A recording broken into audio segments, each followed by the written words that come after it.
नमस्कार दर्शकों, cervical cancer awareness month पे हमारी पिछली चर्चा में हमारे साथ थी डॉक्टर रेनू। आज उसी चर्चा को आगे बढ़ाते हुए आज हमारे साथ हैं डॉक्टर नताशा, जो एम्स जम्मू में असिस्टेंट प्रोफेसर हैं।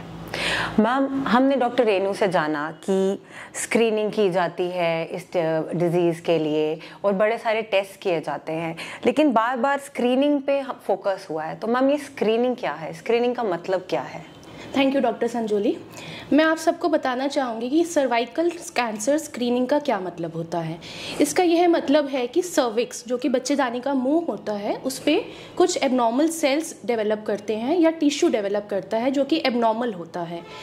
उस टिश्यू या सेल्स को डिटेक्ट करने के लिए जो जांच की जाती है उनको हम सर्वाइकल कैंसर स्क्रीनिंग कहते हैं। इसका यह लाभ होता है कि इन एबनॉर्मल सेल्स या टिश्यू में कैंसर में कन्वर्ट होने की क्षमता होती है।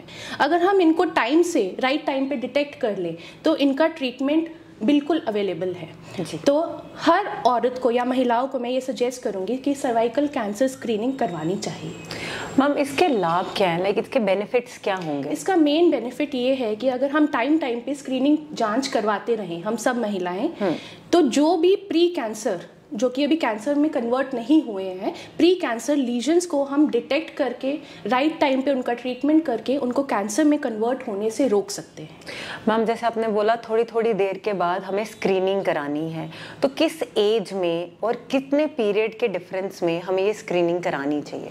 जो गाइडलाइन हमारे भारत में हम फॉलो करते हैं, जो कि फॉक्सी रेगुलेशंस हैं, उनके हिसाब से 25 साल या उससे ऊपर की महिलाओं को ये स्क्रीनिंग जांच करवाते रहनी चाहिए। और स्क्रीनिंग जांच किस प्रकार की करा रहे हैं वो डिपेंडिंग 3 साल या 5 साल के डिफरेंस पे, इंटरवल पे ये टेस्ट रिपीट किया जाता है। और ये स्क्रीनिंग 65 साल की उम्र तक चलता है। अगर 65 साल से पहले के 3 स्क्रीनिंग टेस्ट नेगेटिव आए हैं तो ये 65 साल पे स्क्रीनिंग स्टॉप कर दी जाती है। जी मैम, स्क्रीनिंग के लिए कौन कौन से टेस्ट किए जाते हैं? स्क्रीनिंग के लिए हमारे पास 3 प्रकार के टेस्ट हैं। एक मोस्ट कॉमन हम सबने सुना हुआ है पैप स्मीयर, या जिसका अच्छा वर्जन एक और है लिक्विड बेस साइटोलॉजी, LBC बोलते हैं। इसमें हम एक पतले से ब्रश से सर्विक्स के सेल्स को कलेक्ट करके टेस्टिंग के लिए भेज देते हैं।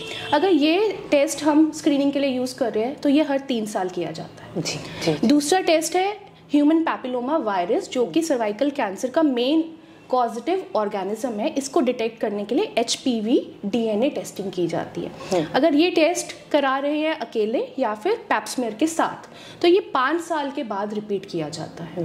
और तीसरा एक हमारी गवर्नमेंट ऑफ इंडिया गाइडलाइंस में टेस्ट आया है जो कि लो रिसोर्स सेटिंग के लिए हम कह सकते हैं, जिसका है VIA, विजुअल इंस्पेक्शन और विद एसिटिक एसिड। इसमें एसिटिक एसिड का सोल्यूशन हम सर्विक्स पे लगाते हैं, फिर हम देखते हैं नॉर्मल टिश्यू कैसा दिख रहा है और एबनॉर्मल टिश्यू कैसा दिख रहा है। अगर VIA भी कोई करा रहा है वो भी 5 साल के बाद रिपीट किया जाएगा। जी मैम, जी thank you so much ma'am आपकी इस इंफॉर्मेशन के लिए।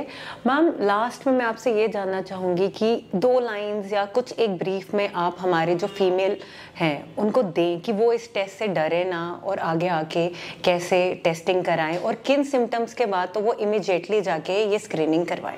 हमारी कॉमन पब्लिक के लिए मैं यही संदेश देना चाहूँगी कि सर्वाइकल कैंसर स्क्रीनिंग की जो जांच होती है बहुत मामूली होती है और बिल्कुल भी इसमें दर्द नहीं होता है और ये हर जगह अवेलेबल है। तो प्लीज़ जाके अपनी सर्वाइकल कैंसर स्क्रीनिंग ज़रूर कराएं। Thank you. तो दर्शकों, आज हमने डॉक्टर नताशा से जाना कि सर्वाइकल कैंसर केयर में हम कैसे स्क्रीनिंग का यूज़ कर सकते हैं। हमारे अगले एपिसोड में हमारे साथ होंगी डॉक्टर हरलीन, जो कि हमें बताएंगी HPV वैक्सीनेशन के बारे में। धन्यवाद।